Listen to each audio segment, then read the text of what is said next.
Imagine two women sitting in a mud brick house. One hands the other a woven basket. No coins change hands.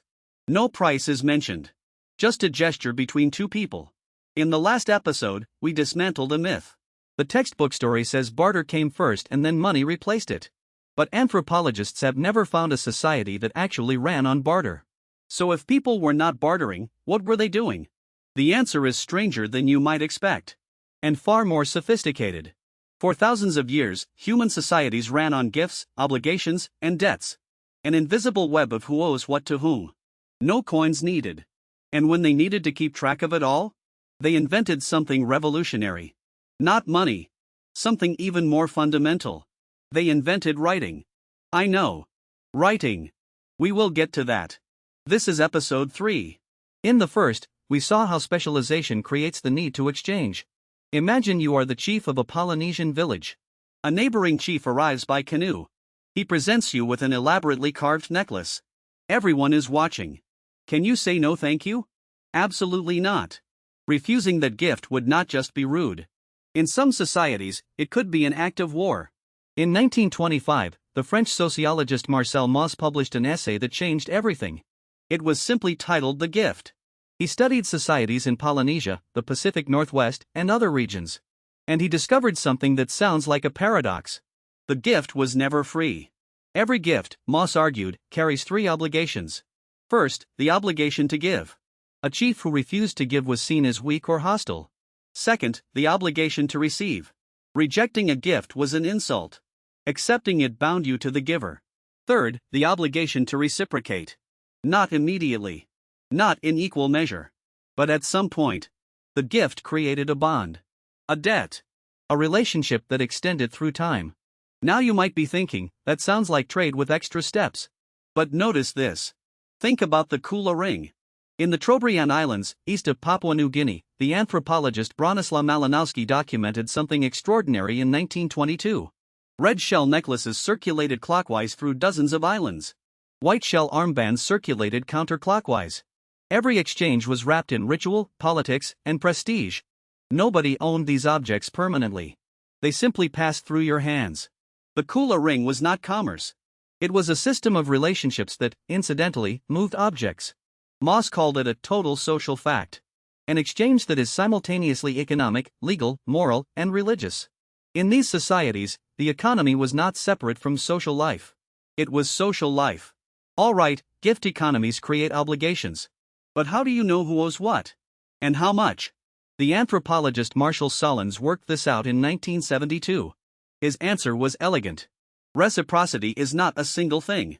It comes in 3 varieties. And which one applies depends on a very simple question: how close are you to the other person? Think about your family. Your mother makes you dinner. She does not hand you a bill. Your brother helps you move. He does not send an invoice. Nobody keeps score. There is a general trust that it all evens out over the course of a lifetime. Solons called this generalized reciprocity. Among close kin, giving is unconditional. Now think about your neighbor. She watches your dog while you are on vacation. The following month, you bring her tomatoes from your garden. Nobody has haggled. But there is a tacit expectation, roughly equal, roughly on time. That is balanced reciprocity. It is the mode that most resembles trade. But it is still wrapped in a relationship. And then there are strangers. Here each side tries to get the best deal they can. It is what economists call rational self-interest. Solons called this negative reciprocity. And here is where it gets interesting. His key finding was this: the greater the social distance, the more the exchange resembles what we call economics. With family, pure giving. With strangers, pure transaction. Most human exchange throughout history has fallen somewhere in between. The economist Karl Polanyi broadened the perspective even further. He looked at all of human history and saw 3 ways societies organized their economies. Reciprocity. The mutual obligations we have been talking about. Redistribution. A central authority collects goods and distributes them. Think of a chief who gathers the harvest and feeds the village. Or a temple that collects tribute and pays workers. And market exchange. Buying and selling according to price. This is what dominates today. But here is Polanyi's radical thesis: market exchange was the exception, not the rule. For most of human history, reciprocity and redistribution carried the load. The classical tradition, from Adam Smith onward, assumes markets are natural. That people will start trading spontaneously whenever they have the chance. Polanyi and his collaborators studied ancient Mesopotamia, classical Greece, and other early economies. They found that reciprocity and redistribution dominated for millennia before market exchange gained prominence. Neither position is beyond debate. The discussion continues today. The evidence from the ancient world supports both positions depending on context. Now here is the part that might truly surprise you. What is the oldest written text ever found? You might expect a poem, a prayer, a king's proclamation. It is not. It is a debt record. Someone owed someone else a quantity of grain. But the story starts even earlier. Around 8000 BCE, people in the Near East began using small clay tokens. A cone for a measure of grain. A sphere for an animal. A cylinder for something else. They were not money. They were not writing. They were accounting tools. A way to record how much of what and to whom it was owed. For thousands of years, those tokens did their job. Then, around 3500 BCE, people began sealing the tokens inside hollow clay balls called bulli. But there was an obvious problem. This pattern repeated across cultures and centuries. The need to record debts kept generating new technologies. Fast forward to medieval England, around 1100 CE. King Henry I had a problem. How do you keep track of debts in a country where most people cannot read? His solution was brilliantly simple. Tally sticks. Here is how they worked. You took a stick. You carved notches to indicate the amount. Then you split it lengthwise. The longer piece, called the stock, went to the creditor. The shorter one, the foil, went to the debtor. To verify a payment, you fitted the two halves together. If the notches matched, the record was legitimate. Impossible to forge. No literacy required. And here is a curious fact. According to some historians, the word stockholder may come from the person who held the stock half. The etymology is not certain, but the connection is suggestive. These sticks were not a quaint curiosity. The English Exchequer used them for over 700 years, until 1826. And when Parliament finally decided to burn the mountain of old sticks in 1834, the fire got out of control. And it burned down the Palace of Westminster. Centuries of debts literally destroyed the seat of government. You could not make this up. Think about what we have just covered. Gift economies that created binding social obligations. Reciprocity networks calibrated by social distance. Clay tokens and tally sticks that recorded who owed what.